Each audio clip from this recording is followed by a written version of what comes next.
Hey, what's up everybody? Welcome back to the channel. You know, every once in a while, I get a question about what is my camera setup to help me capture the video footage that I use to produce content for the channel. My go-to for years has been this, a GoPro Session 4, yeah, not even a 5. This camera has worked well for me throughout the years, whether I had it strapped under the handlebar using the chesty strap or as a helmet cam. It has done the job. So I was recently approached by the marketing team of Akaso, a manufacturer of action cams, asking if I'd be willing to do an evaluation of one of their cameras on my channel. And I said, sure, why not? Because strapping action cams to my bike to capture video footage to produce content is a huge part of what we do here. So I agreed that I was going to do an evaluation, an unboxing, and a setup, but the evaluation is going to be based on the things that I consider to be really important. And for me, those are the quality of the footage that I'm able to capture, the ease of use or the intuitiveness of it while I'm on the bike. That's really, really important. And the last one is another one that I consider to be really significant, and that's the ability to capture the right amount of ambient sound of the rides, because that helps me to tell a story. So we're going to unbox this, set it up, and I'm going to show you what happened when I put it through its paces. Coming in at $170, the Brave 7 slots into the budget cam category. However, don't let that fool you. It does have the capacity to shoot in 4K 30, 2.7K 30, 2K 60, and 1080. 90, 60, and 30. Unboxing the Brave 7 from its very nice case reveals zip ties and a tether, a quick start guide, along with a QR code so that you can download the actual manual. From there, you get 2 helmet mounts with adhesive pads, and you're going to get a series of mounts, attachments, and adapters. While there really is no shortage of options for mounting, we're going to talk about their effectiveness in a minute. A spanner to secure the mounting screws, dual battery charger, 2 batteries, USB charging cable, a handlebar mount, a series of straps, one of which was very useful for attaching the remote.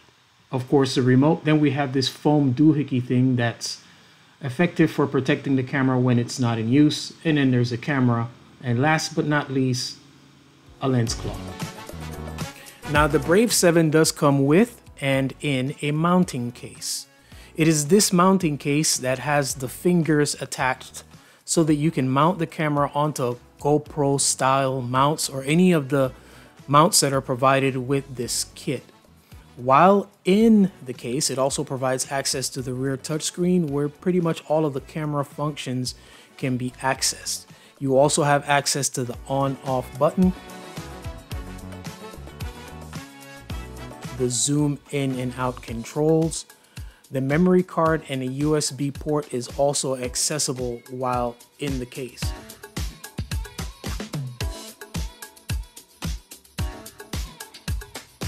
Once you remove it from the case, obviously you have access to all functions of the camera, including the battery port.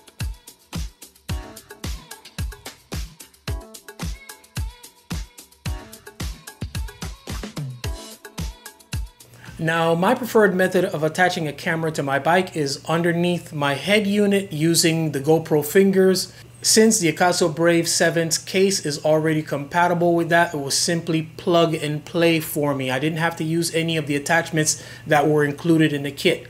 I will say that what they sent as a handlebar mount does not have a wide enough diameter to either fit on my handlebars of a traditional road bike or on my stem, but again, for me that was not a big deal. But just be mindful that that may be an issue for you if you don't already have your equipment set up that way. Now, in the orientation that I would use, the camera would have to be upside down. Unfortunately, I don't have the ability in the settings to be able to flip the screen. All that means is that I would have to record the images upside down, and then while I got to editing, I'd have to flip the images 180 degrees. Really wasn't a big deal for me, but just be mindful that that could be an issue for you. When using the chesty strap, again, I was in the same situation. I'm recording upside down, but when I was using a helmet cam, I was actually in the right orientation for the Akaso Brave 7. Now, with all that out of the way, let's talk about what you really want to know, which is the quality of the images I'm able to capture and the ease of use of the device. De vez en cuando puedo, sí. How you doing, Louis? I'm doing good, bro. They just told me that I look tired, so. The good news is this one is in that cage. Wait, you said not that crazy. You didn't say it's not crazy.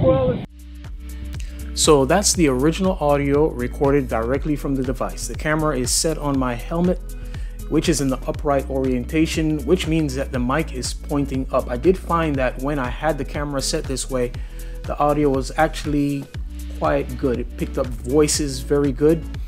Other things like sounds emitting from the road or wind were basically non-existent.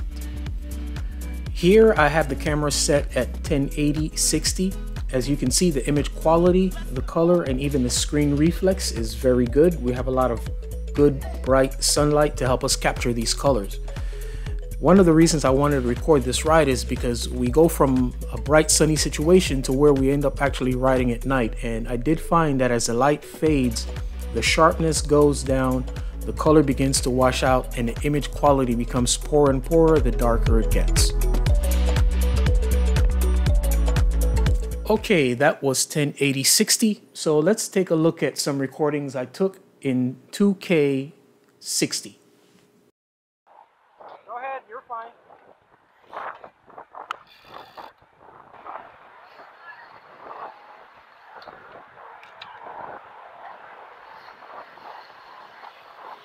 What's up, Kyle?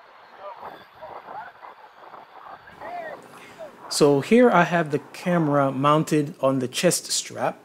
The camera is in the upside down orientation, which means, once again, the mic is pointing down.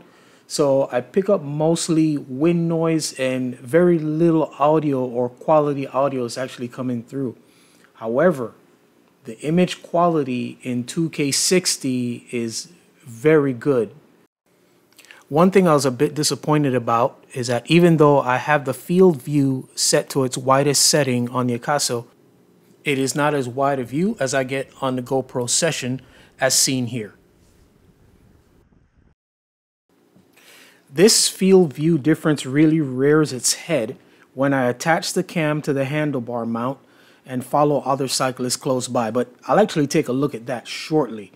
But one thing that was really impressive to me was that riding into the sunset with a low light situation, the quality and the sharpness of the images I was able to capture. I think it's actually stunning. Good job, Akaso.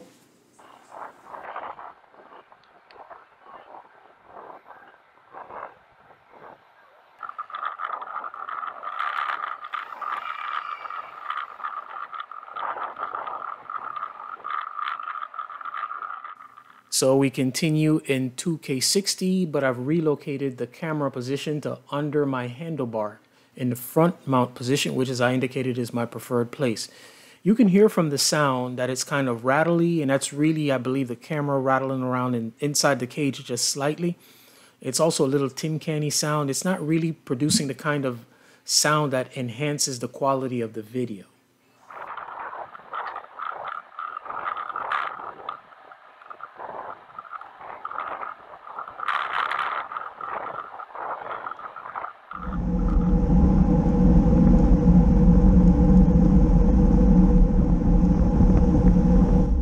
By contrast, this is a GoPro Session 4 mounted in the same location, and even though at times this sound can seem a bit intrusive, it certainly does do a lot more to complement the video, the imaging, and the story that we're trying to tell.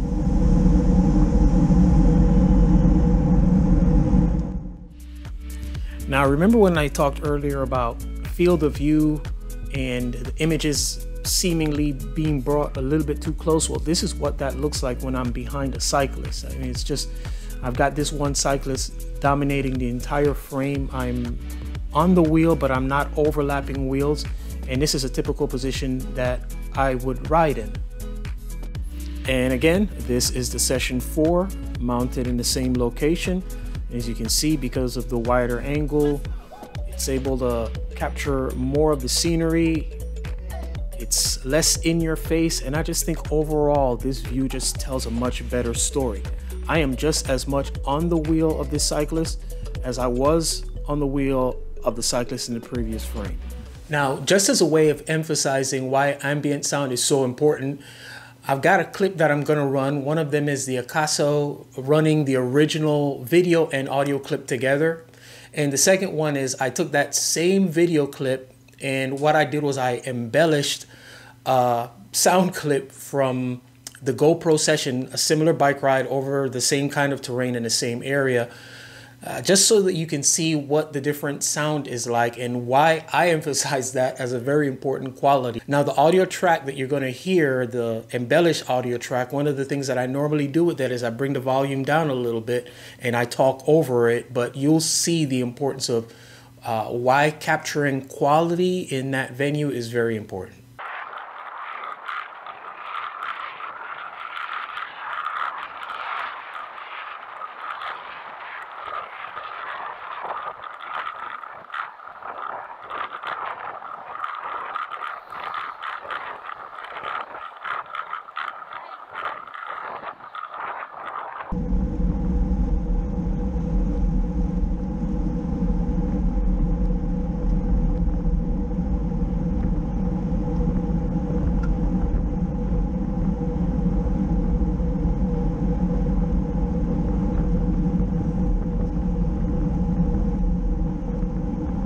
And this is what that original Session 4 video and audio sound like together.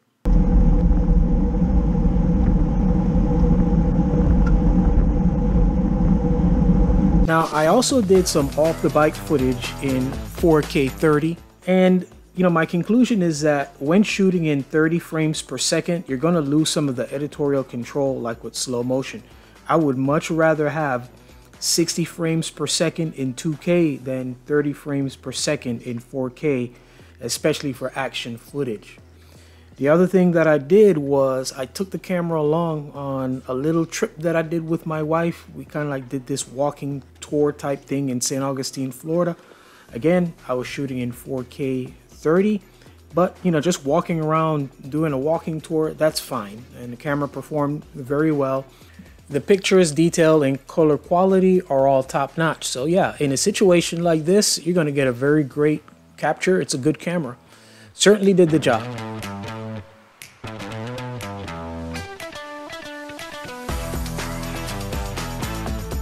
Okay, the last thing that we've got to talk about then is ease of use. The device comes with a remote control and a handy strap for the remote control.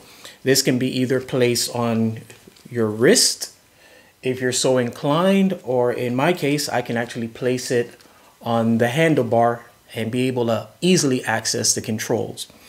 Once the device is on, and you do that by pressing and holding the power button, you get a signal, okay, lets you know that it's on. Then the remote is paired to the device. All you've got to do is press the shutter button to begin recording, press the shutter button again to stop recording, and if you wanted to toggle between video and camera, simply press the indicated button in order to be able to do that. So it's a handy device. So if you're not going to use the remote, once the device is turned on and you're ready to start recording, simply press the button one time and it starts recording, and it gives you an indication on the touchscreen because there's a little red light that flashes. Now, the reason why the remote is very handy is because if this is placed either on your head or it's placed under the handlebar, you're not able to see the screen from that position. So you're going to want to kind of like count on a remote to make sure or confirm that you're actually recording the footage that you're trying to record. And if you want to stop the recording again, press the button and it stops the recording, and you're ready to shut everything off. Just press and hold the button. So I found the device to be really easy to use out in the field, using the remote. Again, if I'm not using the remote and I've got to reach under and turn it on, then that becomes a little bit of a different situation because you're really not able to confirm if you're capturing your footage or not. In conclusion then, coming in at $170, I think that the Akaso Brave 7 Action Cam offers a very good value. However, some of the big players have been dropping their prices of their devices. So before you jump in with any purchase, make sure you compare price per feature to make sure that you are getting the best value possible. Some of the features that I really like about this cam is the quality of the video was very good. Also, the image stabilization was phenomenal based on some of the writing that I did and where I actually had the cam positioned. Things that I would like to see improved are being able to offer a wider field of view, better and more consistent capture of sound and ambient sound, more consistent quality of the sound. It would be neat also if in future editions they were able to eliminate the cage and be able to integrate the mounting fingers directly into the body. The last thing is being a little bit nitpicky is being able to have the ability to flip the screen on the device. Not a big deal because you can sort that out while you're editing. And another thing that I really liked was the remote control feature. So those are my conclusions. Let me know in the comment section below what you think about this device. Also, let me know what you think about me doing these types of reviews, whether or not you'd like to see more of this type of content in the future. As always, our aim here at the channel is to inform, instruct, inspire. Be blessed.